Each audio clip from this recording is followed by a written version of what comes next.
अनिल का भाई सौरभ शनाया की शादी में 35 लाख की कार गिफ्ट कर रहा है।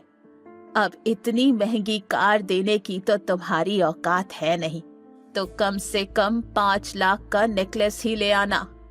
ये बात सुनते ही अवनी के पैरों तले जमीन खिसक गई, क्योंकि परिवार की सेविंग्स का सारा पैसा उसने गौतम के दोस्त को दे दिया था। लेकिन दादी साहब 5 लाख तो बहुत ज्यादा है, हम लोग इतना महंगा गिफ्ट नहीं दे पाएंगे।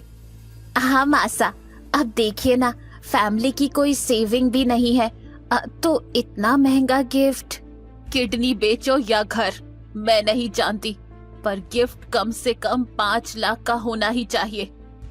गायत्री देवी की गुस्से भरी आवाज सुनकर सभी एक दूसरे की शक्ल देखने लगे। अपनी बात खत्म कर गायत्री देवी गुस्से में घर से बाहर निकल गई। हॉल में एक अजीब सी टेंशन का माहौल छा चुका। वाह, बताओ 5 लाख तो ऐसे कह गई जैसे 5 रुपए हो। शनाया की शादी को लेकर तो हर बात में इतना सोच रहे हैं। अवनी की शादी में इन लोगों को क्या हो गया था? अवनी की शादी में जितने भी लोग आए थे, मैंने एक एक के लिफाफे देखे हैं, किसी ने 500 के ऊपर लिफाफे में नहीं डाले। फोकट में इतना सारा माल खाकर निकल गए, और आज शनाया की शादी में 5 लाख का गिफ्ट, 35 लाख की गाड़ी। भगवान ही जाने ये कैसी लीला चल रही है। हाँ लेकिन गीता, अब माँ ने कहा है तो देना पड़ेगा ना। क्या देना पड़ेगा? तुम्हारा दिमाग ठिकाने पर है कि सोते वक्त तकिए के नीचे रख दिया था? तुम्हारी जानकारी के लिए बता दूं कि हमारे ऊपर अभी भी 27 लाख का कर्जा है। कहाँ से लाएंगे इतने महंगे गिफ्ट के लिए पैसे? लेकिन माँ यहाँ से बहुत गुस्से में गई है। हम एक काम करते हैं, ये घर गिरवी रख देते हैं, नेकलेस भी आ जाएगा और बाकी बचे पैसे गौतम के दोस्त को दे देना।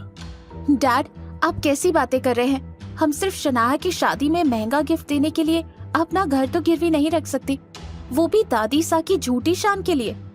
हाँ, और घर गिरवी रख देंगे तो रहेंगे कहाँ? सड़क पर। ये बात कहते हुए गीता गुस्से में अनिल और गौतम को देखने लगी। गौतम अगले ही पल अपनी नजर घुमाकर अवनी को देखने लगा। इस वक्त उसकी कुछ बोलने की हिम्मत नहीं हुई। अवनी बेटा, मेरे पास कुछ पैसे हैं, हम लोग सस्ता सा नेकलेस ले लेते हैं। यस मॉम, आजकल बहुत अच्छे डुप्लीकेट डिजाइन आए हैं जो क्लासी भी है और शनाया डेली वेयर में भी यूज कर सकती है। गौतम, कार निकालो, लेट्स गो। कुछ ही देर में सब जोधपुर के ओल्ड मार्केट की तरफ निकल गए। ओल्ड मार्केट की बड़ी सी ज्वेलरी शॉप के बाहर आकर गौतम ने कार रोक दी। ये जोधपुर की एक बहुत फेमस ज्वेलरी शॉप थी, जहां कई शादी करने वाले लोग अपनी शादी की शॉपिंग करने आते थे। शॉप की चकाचौंध को देखकर अवनी को अपने बजट का ध्यान आ गया, जो शायद ना के बराबर ही था। लेकिन कुछ देर सोचने के बाद सभी लोग एक शॉप के अंदर चले गए। शॉप के अंदर घुसते ही एक मोटा आदमी उन सभी को देखकर मुस्कुराने लगा। उस आदमी ने अपने हाथ और अपने गले में बहुत सारा गोल्ड पहन रखा था, जिसे देखकर यह साफ मालूम चल रहा था कि वो ही दुकान का मालिक है। खम्मा घड़ी सा खम्मा घड़ी, आओ आओ, कहीं क्या दिखाऊं? हमें नेकलेस और इयररिंग्स देखने हैं। हाँ, या लियो, या देखो, एक से एक डिजाइन है। शॉप ओनर ने अगले ही पल एक के बाद एक बहुत सारे महंगे नेकलेसेस का ढेर लगा दिया। अवनी हर नेकलेस को देखने से पहले उसकी प्राइस का अंदाजा लगा रही थी। सभी नेकलेस उसके बजट से बाहर थे। गौतम भी इस बात को समझ चुका था। इतना सारा ढेर लगाने के बाद भी अवनी ने अब तक कुछ पसंद नहीं किया था। ये देखकर शॉप ओनर बुरी तरह से झल्ला गया। साथ ही गौतम और अवनी को इशारों में बात करते देख उसे लगा कि कहीं ये फ्रॉड तो नहीं, जो ऊपर से खानदानी पर अंदर से कंगाल हैं और यहाँ चुपके से अपना हाथ साफ करके चले जाएंगे। उसने अगले ही पल बाहर खड़े गार्ड को इशारा कर दिया और गार्ड्स तुरंत अंदर आ गए।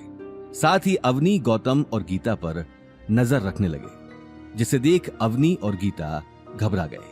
आखिर क्या होगा? शॉप ओनर का अगला कदम?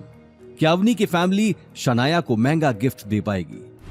आगे की कहानी जानने के लिए देखिए अगला एपिसोड सिर्फ पॉकेट एफएम के यूट्यूब चैनल पर, और रॉयल वारिस के सारे एपिसोड्स को सुनने के लिए डिस्क्रिप्शन में दी लिंक से डाउनलोड करें पॉकेट एफएम ऐप।